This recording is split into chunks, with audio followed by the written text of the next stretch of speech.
So they went from Tom Cruise, Scientology reacher to Alan Rickman or whatever. Yep. Ugh. Whichever reacher you subscribe to, he believes in something a lot.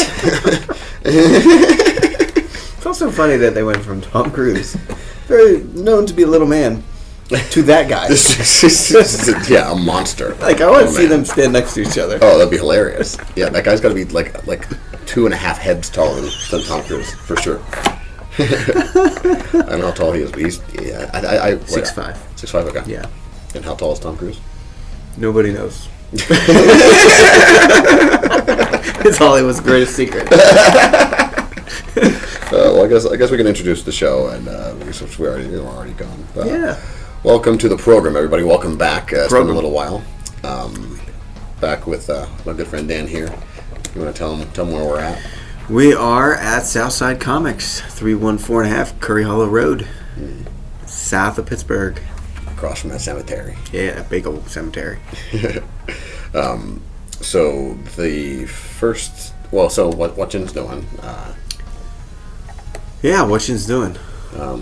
So I watched the new Avatar, and I know you have not watched it, and so this will be a spoiler free, just quick coverage of that. But I thought it was good. Like I wasn't. So maybe my expectations were really low because of the movie, and I already am not super jazzed on making live action remakes of stuff. No. But I'd say they. So it's for this season is 8 episodes, I think, and it's all of book 1. So all season 1 it covers the same amount of story spaces as season 1 of the show, and it does, I think, a really good job of combining some of the different kind of more spread out storylines into ones that make sense with each other in the context of the larger story. Mm-hmm. They couldn't do everything, but I think they did a good job of kind of, and honestly, they could. There's enough kind of implied action that they could have had all those other adventures, at some point that we just didn't see. So that's cool. I thought it was a good. All the casting is pretty damn good. It looks good. It looks previews. Yeah, especially the dude who plays Sokka. His voice sounds. He nails whatever that Sokka thing is. He does a really good job. Nice. Yeah, and I don't hate the kid who plays Aang because I feel that in the cartoon it's a cartoon, so it's you can forget it's a 12-year-old kid. Yeah. But it's starring a 12-year-old kid, so it's if the kid's annoying a little bit, by the end of it you're gonna be oh, this fucking kid. But I thought he was good playing because he's gonna act a little older than he's raised by monks and shit. Yeah. So he was what's the word whenever they say kids are act older than they are? Wise beyond their years. Oh yeah. Yeah. Yeah. So he's precocious without being irritating. And yeah, because I'm assuming he does a lot of the martial arts too, because not that his acting isn't good, but I'm assuming they got him because he's both an actor and a martial artist. Okay. Yeah, there's some leeway there, but I liked it. Good. I'm not sure what people expected. Apparently some people hate it, but I don't know what you want from things. Yeah. Seems online for people yelling loudly. About what they what they said. Just general, not good, bad quality. What? I don't know. Just the internet is full of awful people. Okay. Yeah, I don't know. I really don't know what people want from things. It's just I just always remember what Kevin Smith said. If you don't like it, it's okay to say you don't like it, but you don't need to make a big deal about it. Spend your time on talking about things that you do like. Yeah. Well, I like this, so I recommend to watch it. Good. And it hits all the stuff that the relationships you want to see, the Iroh Zuko relationship's really good. Yeah, the one thing I was worried about, that made me worry a little bit about it, was they talked about how they're going to tone down Sokka being misogynist a little bit, which if I hadn't read that, that wouldn't have crossed my mind watching it at all. That wasn't even a thing to me. He hints at it a little bit, just can be, but as soon as You get to Kyoshi Warriors, it's like, okay, these are like high level non-bender women who beat the shit out of you like as soon as they meet you. So like you can't continue to be like girls are stupid. Like you can't do that. It doesn't make sense. Thought is out the window. Immediately. Yeah. So that was the only. And again, if I hadn't read that first, because that was like before it came out, people were like, "Well, they said this in an offhanded comment. And this is why it's going to be terrible." I'm like, no, it was fine. I wouldn't even have thought of that. Actually, I don't know. Yeah, maybe I'm just being. No, because I hate the movie. I still hate the movie. The movie still sucks ass. This was okay. That's universally known. Yeah, I think so. Yeah, this was like felt. I mean, I don't know how much better you could get. Yeah, people have unrealistic expectations. I don't understand why. Yeah. So I don't know what Whatchyinzdoin. A lot, but Bad Batch. That was awesome. Mm-hmm. Like amazing how Dave Filoni can just waltz right in and in 3 episodes like start cleaning up things. Yeah. The Project Necromancer stuff is great. Yeah. I mean, just the general heart and levity of the show is, I love it, and I'm very sad it's ending. Very sad because the cast is great. Yeah. The Bad Batch are awesome. Yeah. Omega is a great child character. Speaking of, Yeah, absolutely. I love her story, and I could watch that first episode all about her. Yeah. And Crosshair, like this guy's arc is awesome. Yeah. It's so good. Yeah. And I can't wait to see where it ends up. Yeah, I like that for the episode where it's just Omega like dealing with living in like a prison situation basically. That has to just make a home out of that, and that like the little things like the other clone bringing the doll back and stuff. It's like little nice things where it's the shows in all of Filoni's shows are good at like characterizing small moments like that. Yes, but this show's really good at it. I think it is. It nailed it, and the animation is amazing. Yeah, the technology now it looks so good. Yeah. Yeah, it almost like it kind of when you watch like Clone Wars, like the movie or the first few episodes of the show, you're just like, yeah, the animation now makes that look a little bit like it's not bad, but it's like you can see the evolution for sure. Oh, like, yes. Just the lighting and stuff, Yeah, all the effects, textures. Yep. Yeah. So I watched that. We opened talking about Reacher, and I watched the first 2 seasons of that. It was very entertaining. A lot of very good action. The cast, both seasons, top notch. I very much liked it. Yeah. I hope it comes back for more. Yeah. Then this past weekend, I was at Comics Pro, an industry event all about comic books. So it was actually in Pittsburgh for the 2nd year in a row. And publishers, distributors, and store owners came together to just talk about the general health of the medium and what we can all do to make things better. So what was the highlight of the entire? I would say the highlight on a business standpoint, there is, in the book world, there's ISBN numbers, and there's it's standardized. All publishers agree to use it, so distributors have an easier time managing the stock, and then the stores do. For comics, that doesn't exist, and this year they announced the Comet standard. It is going to standardize all of the data that is involved in publishing a comic book so that we can all sell it easier, we can put it online easier, it works into our point of sale systems easier, because right now it's very messy at times, and it creates a lot of extra work.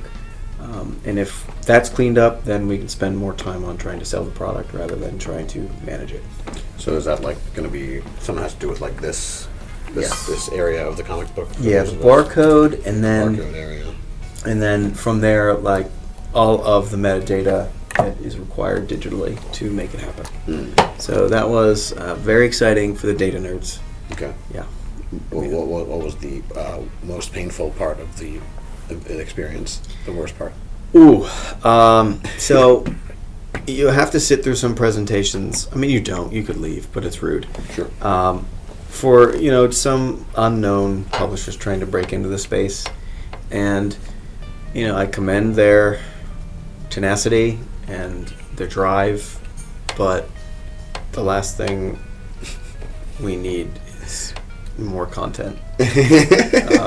Because there's too much already. There's a lot of independent publishers. When a new one comes along, it's always, more times than not, it will fail within a year. Yeah.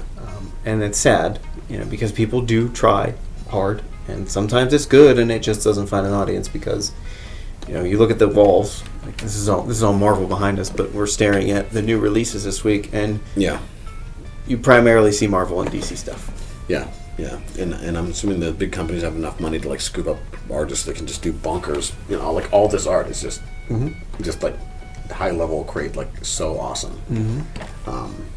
So yeah, it's I guess is it because if you get to a level of making stories or art at this quality, they're just like, oh, well, let's work for one of them. Well, sometimes yes, sometimes no. So. The page rates for Marvel and DC are not very good. They actually have not gone up in 2 or 3 decades. Mm. But it's steady work. Right. So some people choose to do that. If you have, an independent title through a smaller publisher, where you retain more of the rights, then you could be looking at royalties one day if you, break into other forms of media. Mm. So some people think that's the way to go because they want to, throw out a story, it's liked, and then, a streaming service comes along and says, we want to option that. And then that's a nice payday for those people. Sure. And that was happening a lot around COVID, before COVID. But after COVID settled and the streaming wars kind of died and streaming is in question, that's slowed down. There's less things being optioned. Yeah. Yeah. Makes sense. I mean, the number of things that we've had and, just the... I think we can agree that there have been some good things, but, especially for things that, we are into in this realm, I think that there have been probably more bad things than good things recently. I agree with that. Is that fair to say? Yes. Things have been really good I can think of that I've recently... Invincible was, I'm assuming... kicks ass. Yeah, that's fantastic. Yeah.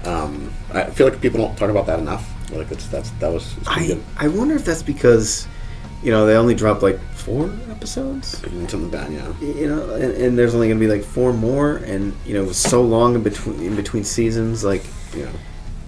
Maybe that's why it doesn't get the buzz that it deserves. Yeah. But, sometimes I think... Is it better that way? Do we get at the end of the day, as long as it doesn't get canceled and we get the full whatever thing, is it better that way that it wasn't this huge thing, it was a cult thing, and then we can look back and be it was pure because it wasn't like Game of Thrones. They were let's throw $1 billion at season whatever. Yeah. Is it better? I think it might be better. I think it is. And there's the general pattern of it. When it came out, people were going crazy. Everyone was coming to buy the collections because they wanted to read it. And then once it was over, it all died down and no one was reading it. But then once that trailer dropped for season 2, people are coming back. They want to read it. Season 2, part 1 comes out. I mean, it's just this nice cycle of renewed interest in the property every couple years. If that's the plan, that's a good plan. It's almost like the way we used to do things where... Yeah. You had some time in between. Yeah. And then why how did we forget? Everyone gets so excited. We can just put something out every week and then every day and then every second. Because capitalism. Yeah. Guys. Because we just more. That's the way of America. Yeah. Anyhow, the way of the world, really. Yeah. It is a shame because nothing can breathe anymore. Nothing can just enjoy. I do appreciate Bad Batch dropped 3 episodes to get you in it, and now it's going to be 13 weeks. Yeah, cool. That's fine. I'm in. Yeah, that's 13 good weeks where you can talk to people about what happened in Bad Batch that week. Yeah. I like that. Yeah, I can get excited about it. I can watch those episodes again if I want to. Mm-hmm. Yeah. Do you watch reaction videos at all? Sometimes, yeah, we'll put them on in the shop sometimes. Hit or miss. Yeah. There's some strange people out there. Oh, for sure. I like them because, like, if I want to watch something I've seen before, but I don't want to watch the whole, like, I don't want to sit down and watch the whole thing. Yeah. I want to just get the highlight parts. And then if it's like maybe it's a reactor that I have seen before and I like their personality or whatever, then I'll be like, okay, I do want to watch this person react to Star Wars because this is going to be fun. Yeah. Because it's kind of like you're sitting next to them. Yeah. Yeah. Yeah. I get that with my 7-year-old a lot. Like he finds things every day that, like, I was watching, don't ask why, I was watching The Hobbit, The Desolation of Smaug yesterday. I thought you were going to say, okay. I thought you were going to say the animated one. I was like, no, the animated one was good. Oh, I love that. It's great. Oh, my. Yeah. So fun. So you're watching, okay, I'm not going to ask why because you told me not to. Right. Continue. I don't know why. I just wanted to visit Middle-earth, and that was the first thing that popped up in HBO Max. You wanted to visit Middle-earth and then also feel a little bit shitty. Truth. And a little sad. Yes, a little sad. And I did feel a little sad. But he comes in. What are you watching? I tell him what it is. He sits down in a little beanbag chair, and he watched the whole movie with me. Okay. And it was his first introduction to Middle-earth. And he really liked it. I mean, yeah, I'm glad he liked it. But that was his first interaction with Middle-earth. Is that movie? Yeah, but, like, here's the way I view it. Like, now he knows orcs, elves, dwarves. He saw the dragon. He asked me what hobbits were about 6 times. And then then when they get to Lake Town, they're humans. So, like, it just expanded his idea of what fantasy and fiction can be. Okay, that's fair. And he was really into it. And he said, can we watch more? And I said, well, we'll probably watch it the right way and go back to the cartoon. And if he can enjoy the cartoon, then we'll go on to the superior Lord of the Rings movies. Yeah. And then maybe we'll go back and finish The Hobbit. Yeah. I only had that reaction because I know that, like, if I could go back and do it again, I was allowed to watch Return of the Jedi first. Yeah. And I was just, like, as an adult, I'm like, I know it's no one's fault. Right. But yeah, I was just like, God damn it. Yeah. But I'm glad he's interested. Yeah, I mean, so, like, yeah, I mean, it was nice to see that.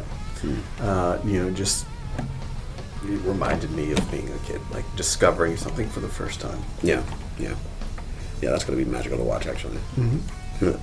Yeah, I was thinking about like some because one of the reactors I was just watching The Boys, and you said something about America earlier, and so and I'm sure there's like other people talking about this on like breaking down the details of this or this idea, but like. I thought about Homelander and like why he's such a good character, and also how he's kind of related to Superman and Captain America. Mm-hmm. How they all kind of like they represent, I think, similar ideas. Like I feel like obviously Captain America is Marvel's America superhero. Yeah, but I feel like the same DC serving the same purpose in DC is actually Superman. Yes, like the one that represents America. Truth, justice, and the American way. Exactly. That was the former slogan.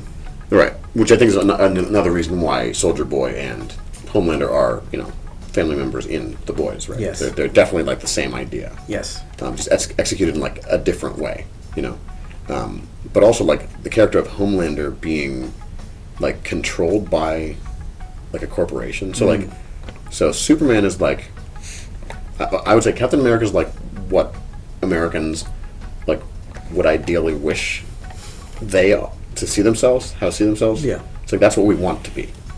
Superman is like kind of how we like think we are. And Homelander is like the actual reality of the situation. Yes. Yes. We're like, do we have these like if we decide like, for example, if he decides to go over to some other country and just like blow up a whole bunch of people, there is not shit anyone can do to stop him from doing that. And there will be people who are happy about it. Exactly. I mean, it happened in the show. That's what I'm saying. Yeah. I mean, that's what I'm saying. That's why he's so good. It's like, it only just occurred to me. I was like, wait a minute.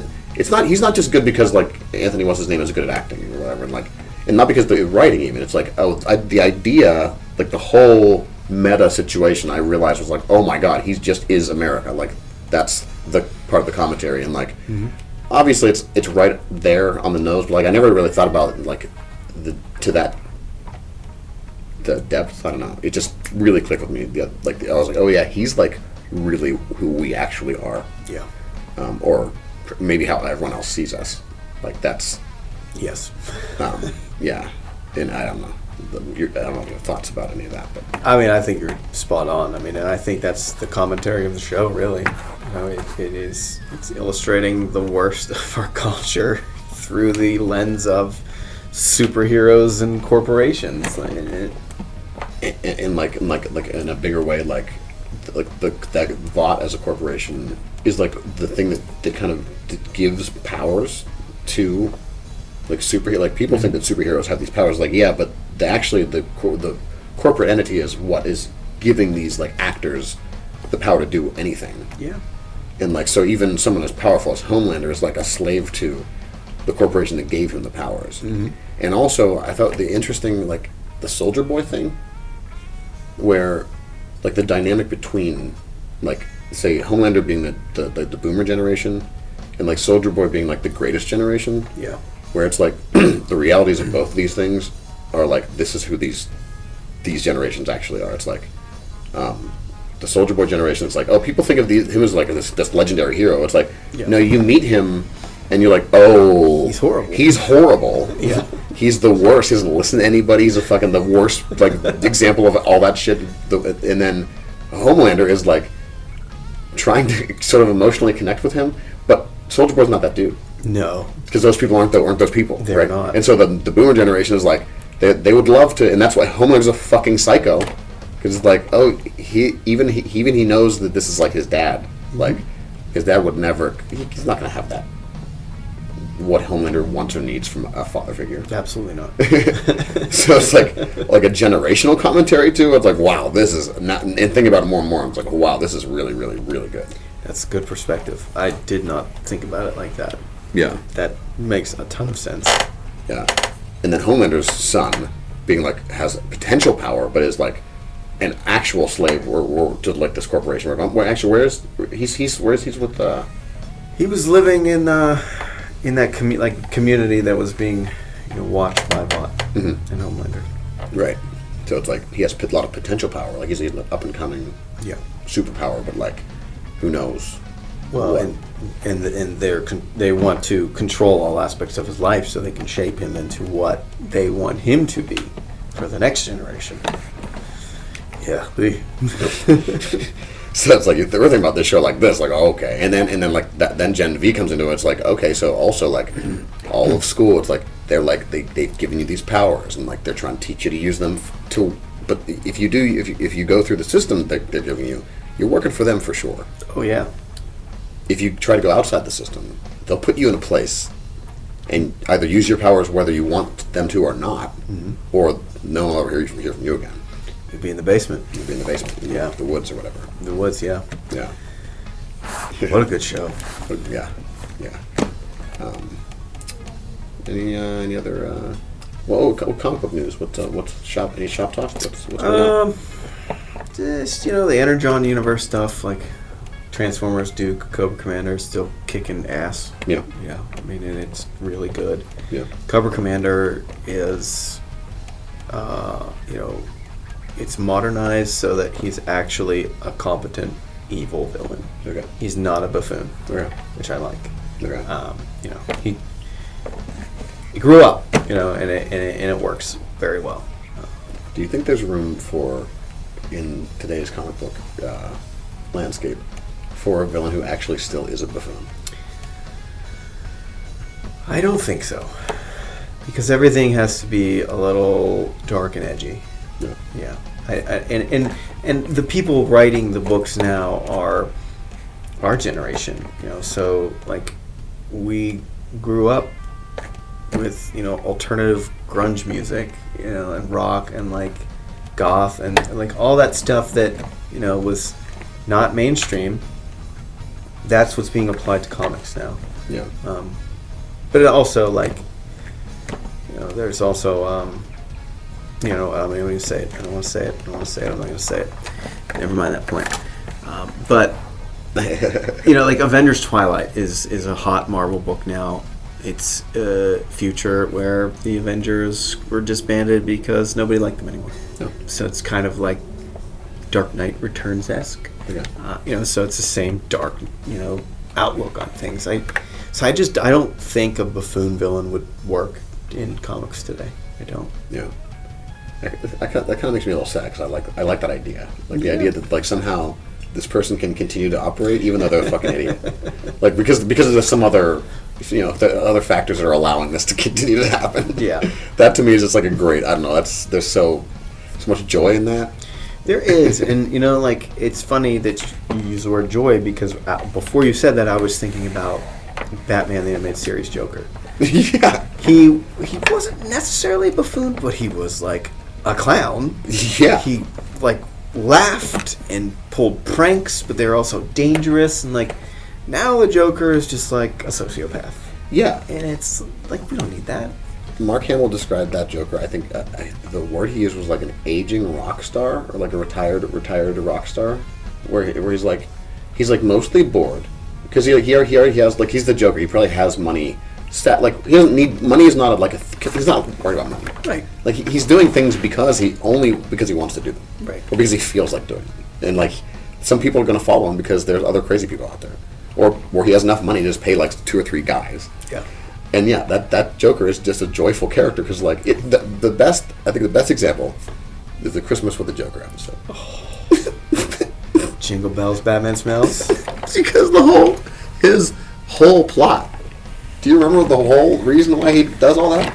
I don't, but I remember he escaped Arkham on a rocket ship tree. Oh yeah. And he blows up a bridge, and he fucking just starts shooting a cannon at the city, and like he's just the whole point. He's like he suspended people over acid, I think, or the commissioner and whoever else, and he does like a whole TV show. The whole point is so he's like, all right, Batman, so unless you do what I say, I'm going to put it. And Batman's like, what do you want? And he's like, I bought you a gift, and Batman just takes the gift, and Robin's like, bro, don't open it. And he's like, easy, Robin. And he just opens it, and he fucking pies him in the face. And then the Joker just falls over laughing. And then he just tries to run away. Like he doesn't have an escape plan. Like he just wanted to laugh at Batman getting hit in the face with a fucking pie, and then run away. That was the whole plan. And it was excellent. It was great. Yeah. Yeah, we need more of that in life. Exactly. We do. We really do. Yeah. Because guess what? Like, who looks silly now, Batman? Like, like the Joker didn't lose anything. He was already in Arkham at the beginning of the episode. He's just gonna go back to Arkham. Right. He just wanted to get out and pie Batman for Christmas. For Christmas, yeah. It wasn't an acid pie or anything. It's just a regular old pie. Oh my. Yeah. That is great. Yeah. That's what we need. He's not, and again, he's not a buffoon. It was a brilliant plan. Right. I mean, if for a cartoon character, like, yeah, he got them there. It worked. Yeah. It totally worked without a hitch. He got what he wanted. Yeah. We don't need dark and edgy and crazy. No. No. Oh, Resident Alien is what I was going to say. I didn't start it yet. It's because Alan Tudyk is great. Yes. No. This is like it's not really a spoiler. So there's a particular. There's this kid, and he's just trying to kill this kid. That's one of the things that's happening, and that's just an amazing idea. It's like there's an alien who's trying to not get his cover blown, and he's also trying to murder this fucking kid. It's like a Wile E. Coyote situation. and like the kid knows he's trying to murder him. So this is him just back and forth with this fucking kid, and that's only one part of the story, but that part is particularly funny because like it's kind of like he's not a buffoon, but also it's like he has to remain undercover, but like he also can't just like straight up murder this kid in front of people. So like he has to. It's ridiculous, but charming and but fun. Good. Yeah. This is a third season. I don't know. Okay. I don't know. But yeah, I'm only on the first season. It popped up and I was like, you should watch this, so I did. Okay. I started watching. I'm on the 3rd or 4th episode. It's always on my radar. Yeah. But I never started it. Yeah. Well, it's fun so far. We need more fun. Yeah. Yeah. It's definitely it's fun in a you have to take it home with you kind of way. Like you can stop in the middle of any episode and just pick it back up later on. Yeah. It's good for that. If you need that in your life, that's good for that. Definitely. Yeah. Needed. Yeah. Well, I don't think I have anything else to add to any of that. No. I mean, there's a lot of good stuff to do out there and watch and read. So yeah. I need to pick up the G.I. Joe stuff. Yeah. Is there a TPB coming out? There will be. Okay. Yeah. The first TPB of Void Rivals was released. Okay. And that is what kicked off the whole thing. But nobody knew it was related until the last page of the first issue. Right. So Okay. that's the start of it. The Transformers 5th issue just came out, so very soon. And then Duke and Cobra Commander are only 5-issue minis, so when they wrap, Duke is on 3, Cobra Commander's on 2. You'll get collected editions for those, and then I assume there will be a G.I. Joe and maybe a Cobra series afterwards, but unconfirmed at this point. Okay. Well, I will have to catch up on those because I want to be on it. You keep telling me about them, so I want to be on the ball. They're fun. I mean, yes, it's serious and dark at times, but it's also a lot of fun. Yeah, I really like the colors in the first one. Oh, yeah. Yeah. All right. Well, thanks for spending the time being on the show again. Absolutely. Appreciate you. It's my pleasure. Yeah. Well, thanks for everybody for watching. Tune in next time. Check out the. Go to radicaltrivia.com. There's all the links and things on there. Come to Southside Comics and tell them where we are one more time. 314.5 Curry Hollow Road in the big shopping plaza. And you can find us online, SouthsideComicsPGH.com. We subscribe, mail, all that stuff. You can do it all. So, thanks for watching, and we'll see you next time. bye.